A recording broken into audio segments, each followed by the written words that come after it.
আজ দুপুরবেলা ঘুমাইনি যদিও, তো বাবুকে ঘুম পাড়িয়ে দিয়ে বাবুর পাশে একটু আমি শুয়েই ছিলাম। ভেবেছিলাম একটু ঘুমাবো, তো ঘুম আর হয়নি। তো উঠে একটু দেখো জানালার পাশে আমি বসেছিলাম। তো আমাদের ঘরের পিছনটা এত সুন্দর যে আমি যখনই ঘরে আসি তো ওইখানে একটু খানিকক্ষণ বসে থাকি আর ঘরের পিছনটা দেখি। আর এই যে ঘরটা এখন দেখছো তোমরা, এই ঘরটা আমার খুবই প্রিয় ঘর।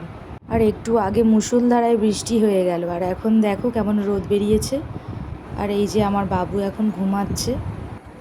আর দেখো বাইরেটা কি দারুণ লাগছে বাইরেটা। আমি এখানেই বসে আছি, বসে বসে দেখছি বাইরেটা, আমার খুব ভালো লাগে দেখতে। আর দূরের ওই আকাশটাকে দেখো তোমরা, কি দারুণ লাগছে। আমার যে কি ভালো লাগে যে কি বলবো।